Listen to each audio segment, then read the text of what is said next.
Good morning, good morning, good morning. Front cam on. Yun, no? So, today is Saturday. Anong date ngayon? Anong date ngayon? 24 October 24, yan. Hindi pa pala ako nagpapagas. Racing po. Sa dulo. Sa dulo daw.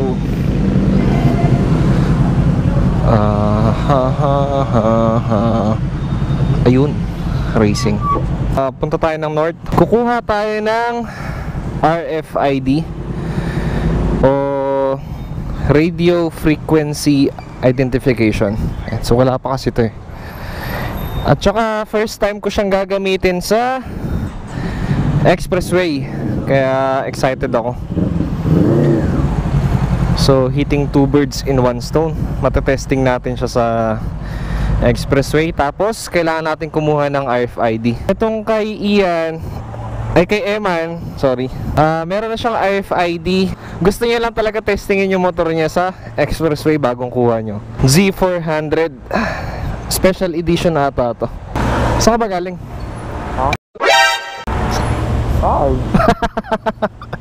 Kailangan kong dumaan ng ano, BDO. Kung may madaanan tayong BDO. ATM lang? Oh, ATM lang. Ayun. Thank you.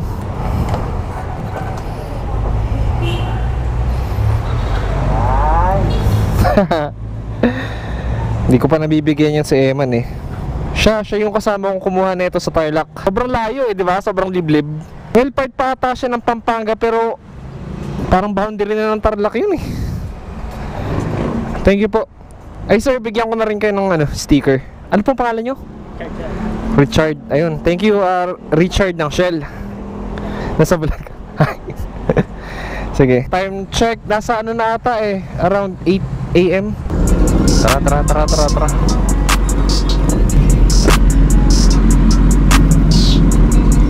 Mamaya tagapak na naman ang pawis ko.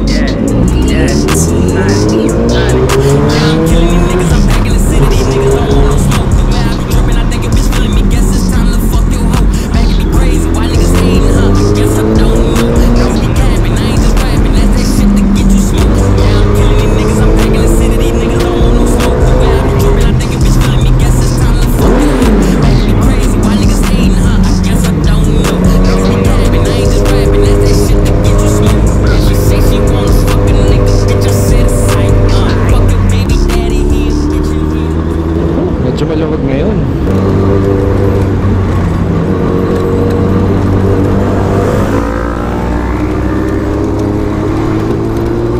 Di ba't sabi mo ikaw lang ang kailangan? Di ba't sabi mo, di ba't sabi mo? Tama ba yun? Itong mga ito kaya kukuha rin ng RFID. Kasi ayon sa balita, starting November 2 magiging cashless na ang transaction sa toll.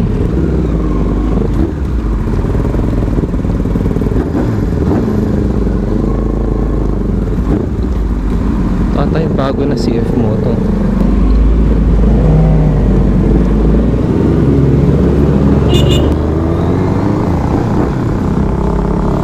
Bago, ganda oh.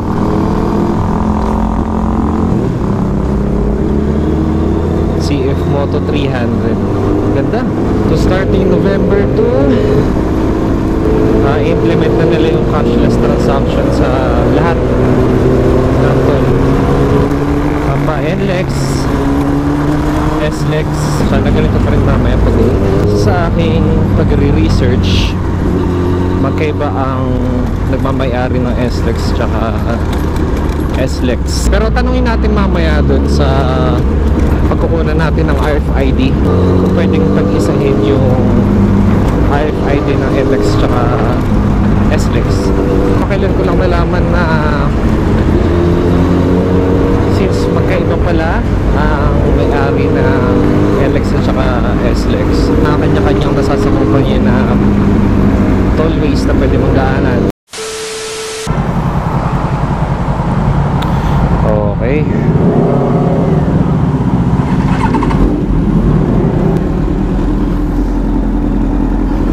As usual, cause of delay na naman ako.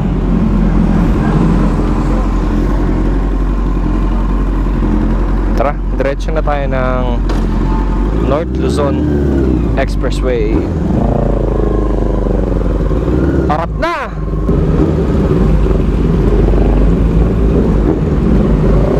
Harap. Naman pala i-implement talaga yung bus lane. Basta makapaglagay lang ng barrier, tinan nyo. Medyo gumanda yung EDSA kahit pa. Or para makapag-avail tayo ng RFID, minimum of 500 pesos. So sa 500 pesos na yun, base sa aking pagre-research, ma-activate na yung account nyo, and then may kasama na yung load. Tapos may kasama na siyang sticker, yung ikakabit sa inyong mga sasakyan, motor o kotse. QR code na i-scan. So yung idea, ganun siya nag-work. May implement na yung cashless transaction. Siyempre alam naman natin na pandemic ngayon, iniiwasan na natin yung pagpasa-pasa ng pera. Dahil yung pera umiikot yan kung kanino-kaninong tao. So pwede maging, excuse me, hindi ang pamugaran ng bacteria, virus. Kaya yun yung pinaka nag-push para implement yung cashless transaction. So ito na yung isa sa mga new normal natin. Pag naka-RFID na kayo, malaki-laki yung oras ang masisave nyo. Lalo kapag nasa toll na kayo, sa mga exits, kadalasan dyan nagkakaroon ng bottleneck. Mas convenient ang pagkakaroon ng RFIDs ng mga nagmamotor. So bago tayo bumiyahe, once naka-RFID na tayo, ang intindihin lang natin ay kung paano natin siya luludan, saan, magkano, and then pag meron na siyang sufficient funds, edi dadaan na lang tayo sa toll. Hindi na natin kailangan pang dumukot ng wallet. Since kukuha tayo ng RFID, syempre merong form yan. Kapag print na ako ng form, filautan ko na. Kaso naiwan ko yung form, kaya back to zero ulit ako. Pero nalagay ko sa description sa baba kung saan nyo pwede ma-download yung application form. Dali lang naman kumuha ng RFID. Saan nyo lang dyan, Xerox ng ORCR. Pag sa index, hindi sila ganun kahigpit kahit hindi nakapangalan sa inyo yung motor o yung kotse. Hindi ko lang sigurado kung ganun din sa pagkuha ng auto sweep sa SLEX. Pero may mga nabasa kasi ako na kapag hindi nakapangalan sa yung sasakyan, yung motor, hihingian ka pa ng mga karagdagang dokumento, IDs. Ano namin na yaman, since pareho namin gustong matesting yung mga motor namin sa expressway, so dadayo kami ng Petron Marilao. Yun, tumigil muna kami saglit. And diretso na tayo ng Petron Marilao.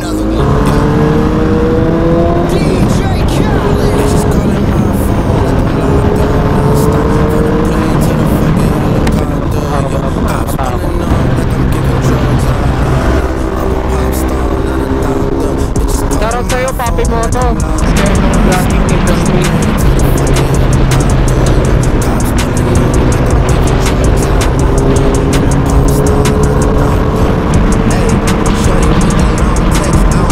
Yan, sasakyan yung mga pirit.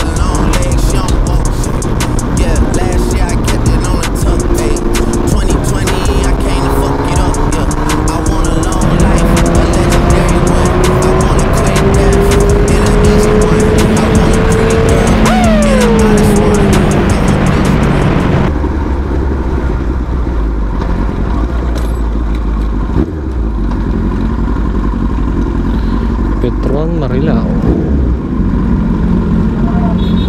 Lilipad na ako, sabayan nyo ako. Ang sarap sa pupuntahan ko. RFID. Where na you? Dito na mi. Haba na pila. Ang haba na pila. Fail tayo. Haba na pila. Boss, good morning. Morning po. Medyo mahaba kasi yung pila dito. Saan pa kaya kami makakuha ng RFID? Sir, touch machine. Sa? Tapat ng threads. Tapat ng pituan ng threads. Saan po? Touch machine, yung threads na yan. Doon. Ay, doon? Oo. Touch machine yan. Kayo mag, type.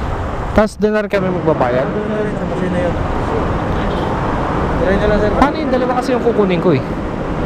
RFID tsaka sweep. Pwede na ba kumuha dito ng sweep? Pwede na rin? Ito lang yun, sir. Doon. Tarap. Pila dito. Pero yung mag-i-install dito. Naku, ang haba eh. Dapat maaga kayo. Meron ba sa may ano? Meron din. Ano yung kasunod na ito, sir? Marilaw exit. Meron din sila doon sa Marilaw exit. Bukawi exit. Bukawi. Bawat na exit meron sila. Shell, meron din sila sa Shell. Yung kasunod na ito, di ba may shell? Sige. Thank you.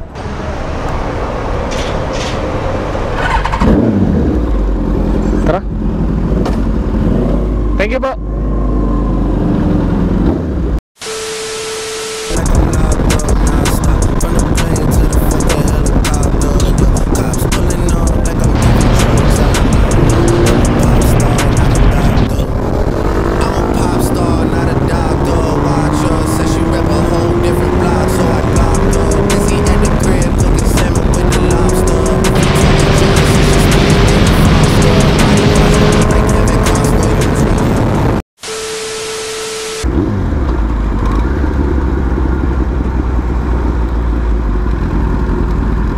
RFID section.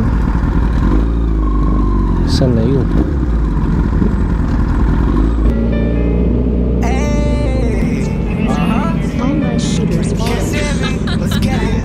Fuck the cookie, I be smoking a one. Fuck a paper, I just roll the blunt. This shit official, no you can't hit it once. Copy the smoke, it lasts me a life.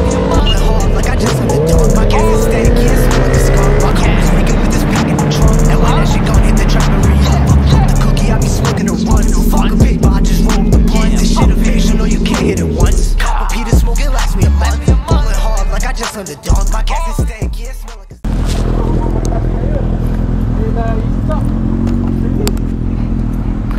Okay.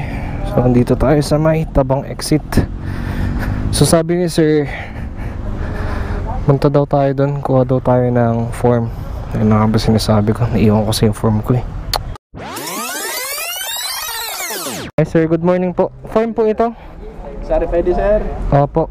EC3 pang NLEX. Apo. Okay. Paano ko po kapag dalawa yung kukunan ko? Pwede rin po, sir. Sa isang papel po, okay lang. Isang papel kailangan, dalawa. Hingin na lang ako para sure. Sige po. Thank you po. Sige, sir. O, dito po. Sir, saan po ako pupunta? Pagka fill up ko na ito, pipila na ako dito. Pila po kayo, sir. Tapos sa tawag, may mga number na po tayo, sir. Okay po. Thank you. Naku, problema ballpen. May number naman na, sir. Ay, may extra ballpen po ba kayo? Okay, thank you. Bali, dalawa po kasi yung kukunan ko eh. Sa isang form po ba, isang sasakyan lang? Individual po. Okay. Dala mo yung sasakyang isa sana. Hindi, kotse eh. Sir, yun na nga magiging problem natin niya sir. Baka hindi release yan kasi hindi mo dala yung isang sasakyan. Individual na Kasi dito mismo kakabitan yan. Wala po ba ng RFID section ganun? Ang patakaran? Ano nila pinapauwi yung sticker. Kasi nga sir, pagka na-install siya sa mali, damay-damay kasi sa toll gate ang traffic nun sir. Kaya yun po, kailangan dala natin yung sasakyan parehas, dito kakabitan. Para kung sakaling pumalya, may warranty. Sa mga magpaplano na kumuha ng easy trip. Okay, auto-sip ganun din sa kabila eh no? Kung sa autosave Ganun din ano. So, patakaran pala nila ngayon, dadalhin nila yung sasakyan dito para sure na sure yung pagkakabit, iwas aberya. So, pagka fill out ko nito, ito lang naman yun eh no? Tapos pilang yun na rito, sir. Itatawag na lang. Maraming salamat po. Fill out natin ng information, pipila na tayo doon. Ano sa inyo, sir, ma'am? Nung complain po ako dito, ay, mga pumapasok.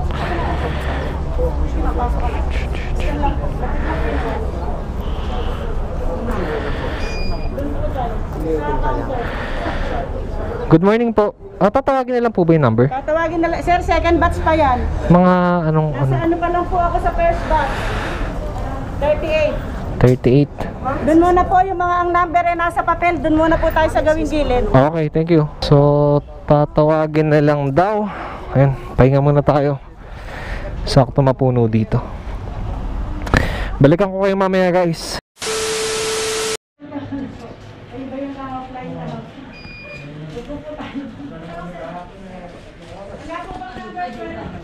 Okay, pinapasok na tayo. Tapos, dun yung booth kung saan ka aasikasuhin.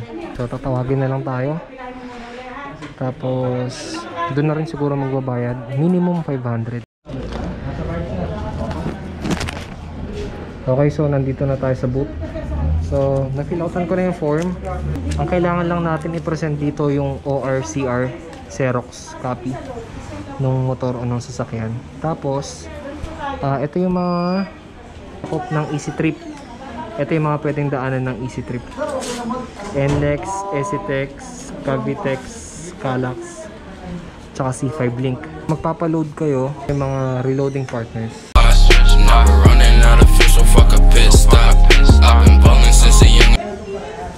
So, mabilis naman yung process. So, pag na-process nila yan sa computer, bibigyan siguro nila ako ng sticker ng RFID, tapos ikakabit sa motor. Pag sa motor, dapat may windshield. Doon nila ina-advise ikabit. Okay, so nakalabas na tayo sa may booth. Ang ginawa lang naman doon, nagbayad lang ako ng 500. So, ang kasama ng 500, yung RFID sticker, yan. Tapos meron dito yung card na tayong account number. So 500 babayaran mo, may load ng kasama 500 to, as is yun na yun. Tapos ayun yung motor natin. Pupunta na tayo dito sa booth. Hingin lang tayo ng assistance para sila daw yung maglalagay. Siya yung mag-a-assist sa paglalagay ng sticker RFID.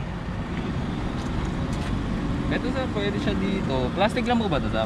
Plastic lang naman. Di ba pwede sa windshield? Hindi ko mas okay dito sir. O dyan na lang. Dito na lang sir. Oo,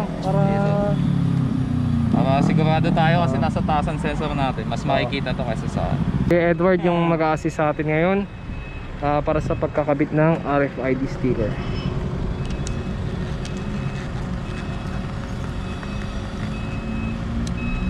So, Sir Edward, bali itong RFID na to pang NLEX lang to no? ano po, NLEX, EasyTex, Calax, Cavitex, and C5 Link. Yun po yung limang kasama. Easy Trip. So Easy iba Trip pa yung auto sweep. Opo sir. Kukuha po tayo ng auto sweep para kompleto na po yung ano natin. So, ingatan lang natin sir, yung kulay itim yung nasa gitna. Yun yung pinaka-sensor natin, wag natin diinan ng punas. So yung card, ito yung mismong account number natin na loloadan. Ayan. Tapos ito mismo yung mga pwede nating pagpa-loadan. I-load outlet. Opo, yan po yung mga outlet ng load ng RFID natin. Ayan. Okay. Na siya, sir. Ingat po. Thank you. Thank you po. Ingat po. Ayun guys, nakabit na. Ayun. So nakabit na natin yung RFID sticker. So recap lang tayo ng process, madali lang naman. Shoutout kay Boss Eman sa pagsama sa atin. So ang process, okay kung pumunta kayo dito na meron na kayong form. Yung form, yung link ilalagay ko sa description.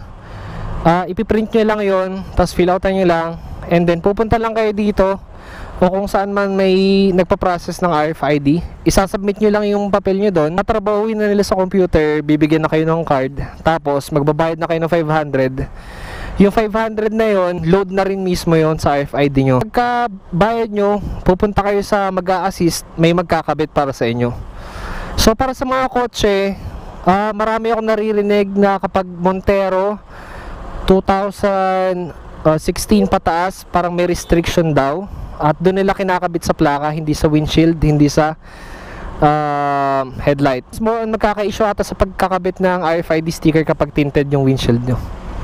Sa mga motor naman, mas okay kung meron kayong wind visor.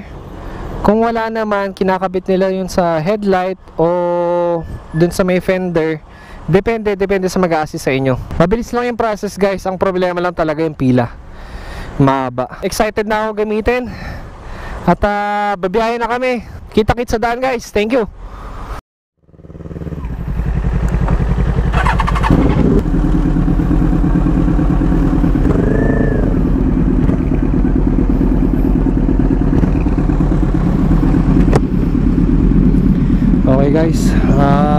Excited ako, first time. Ay, ang alam ko may activation pa to eh. Wait lang.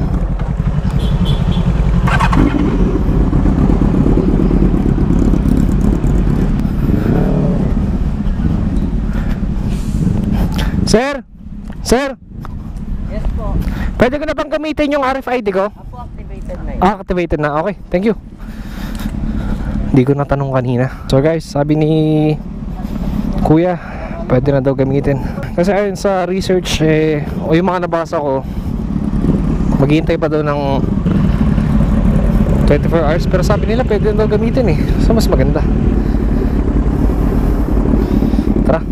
Yes, RFID. Gagana kaya to?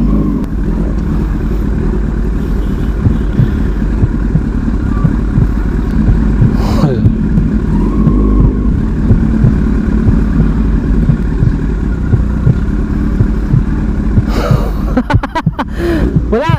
Bakit ayaw? Ayun! Gawa na! Gawa na! Tara! Let's go!